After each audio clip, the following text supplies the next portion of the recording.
2.2 का question number one के first part से हम स्टार्ट करेंगे।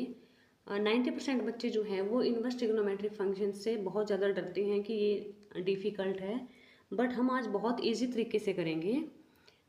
आपको ऐसा नहीं लगेगा कि मैं ये क्वेश्चन नहीं कर पाऊँगा या नहीं कर पाऊँगी, तो आप एक बार करके देखिए पहले ये क्वेश्चंस।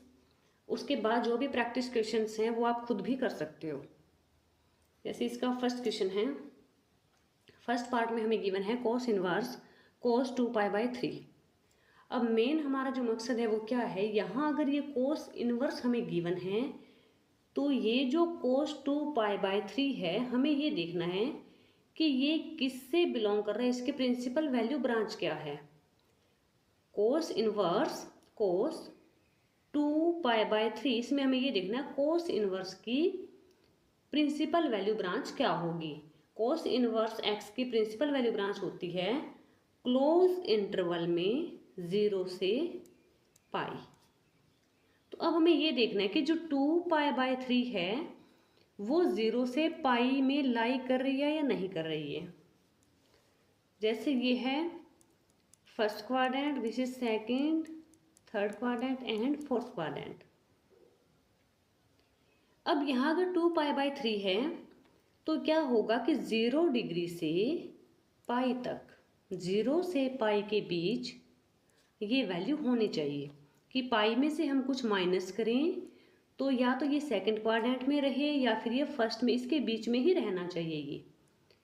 तो देख लीजिए, आप पाई के अकॉर्डिंग भी कर सकते हो, रेडियन में भी, या फिर आप इसको डिग्री में भी चेंज कर सकते हो। जैसे पाई की वैल्यू होती है 180, यहाँ अगर 180 होगा 3 से हम उसको डिवाइड करेंगे 2 इंटू 180/3, इसको जब हम कट करेंगे ये होगा 60 टू ज़ा 120 डिग्री, मीन्स 120 का मीन्स सेकंड क्वाड्रेंट में है, 0 से पाई के बीच में ये लाई कर रहा है।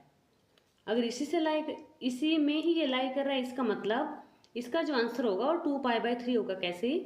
कोस इनवर्स से कोस कैंसिल हो जाएगा, तो इसकी जो वैल्यू आएगी वो आएगी 2π/3। इसमें अब हम ये करेंगे कि जो 2π/3 है वो बिलोंग कर रहा है किससे, 0 से पाई। सो कोस इनवर्स कोस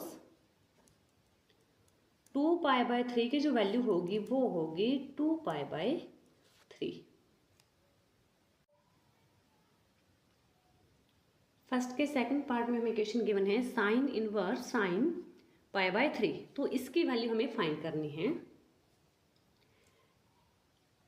साइन इनवर्स ये जैसे हमने पहले फॉर्मूले में किया था, फॉर्मूले वाले जो वीडियो वो देख लीजिए। Sine inverse sine x is equals to x होता है, और ये जो x है वो बिलोंग करेगा इन क्लोज इंटरवल -π/2 टू π/2। अब यहाँ जो ये π/3 है, π/3 बिलोंग्स टू, ये बिलोंग इसी से कर रहा है क्योंकि π/3 मीन्स 60 डिग्री, -π/2 मीन्स -90 एंड 90 के बीच में ही जो 60 डिग्री है वो इसमें लाई करेगा। इसका मतलब π/3 बिलोंग कर रहा है -π/2 टू π/2। तो साइन इनवर्स साइन π/3 की वैल्यू होगी π/3, क्योंकि जो π/3 है वो इससे बिलोंग करेगा, तो हमारा इसका आंसर आएगा π/3। फर्स्ट का थर्ड पार्ट है साइन इनवर्स साइन 3π/5। अब हमें इसमें देखना है कि जो 3π/5 है वो साइन इनवर्स के प्रिंसिपल वैल्यू ब्रांच में लाई कर रहा है या नहीं कर रहा है। जैसे sine inverse sine x is equals to x होता है, x बिलोंग करता है -π/2 टू π/2। अब यहाँ हमें 3π/5 की वैल्यू देखनी है कि ये कौन से क्वाड्रेंट में है। जो 3π/5 है वो बिलोंग नहीं कर रहा है, -π/2 और π/2 के बीच में ये नहीं लाई कर रहा है। तो डायरेक्ट भी आप कर सकते हो कि 3π/5 कहाँ से आया, जब हम पाई में से मीन्स यहाँ पाई है ये, इसमें से हम कुछ माइनस करें। कुछ मीन्स कितना माइनस करेंगे, पाई में से 2π/5 हम माइनस करेंगे, तब वैल्यू आएगी 3π/5। तो इसका मतलब ये जो 3π/5 है ये 0 से पाई के बीच में लाई कर रहा है। अगर आप ऐसे डायरेक्ट नहीं कर सकते तो आप पाई को 180 पुट करके भी आप कर सकते हो। आप रफ पेज पर साइड में आप ऐसे करके देख सकते हो। 3 पाई की जगह आएगा 180/5, इसको डिग्री में चेंज कर लीजिए, ये हो जाएगा 36। 36 को आप 5 से मल्टीप्लाई करोगे 108 डिग्री।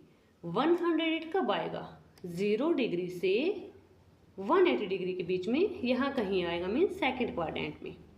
तो यहाँ ये आप रफली करके देख लीजिए। पहले इसका सॉल्यूशन हम कैसे करेंगे, 3π/5 not belongs to -π/2 2π/2। Sine inverse sine 3π/5 को हम लिखेंगे π-2π/5। पाई में से हम कुछ माइनस कर रहे हैं तो हम सेकंड क्वाड्रेंट में हैं, और सेकंड क्वाड्रेंट में साइन पॉजिटिव होता है। देन साइन π-2π/5 होगा साइन इनवर्स साइन 2π/5, क्योंकि पाई माइनस जो यूज हुआ है वो सेकंड क्वाड्रेंट को शो कर रहा है, पाई माइनस सेकंड क्वाड्रेंट को शो कर रहा है। यहाँ हमने साइन के आगे पॉजिटिव साइन यूज किया, इसका मतलब ये है कि सेकंड क्वाड्रेंट में साइन पॉजिटिव है। देन साइन 2π/5 हो जाएगा, साइन से साइन इनवर्स कैंसिल हो जाएगा, इसकी जो वैल्यू आएगी वो आएगी हमारी 2π/5।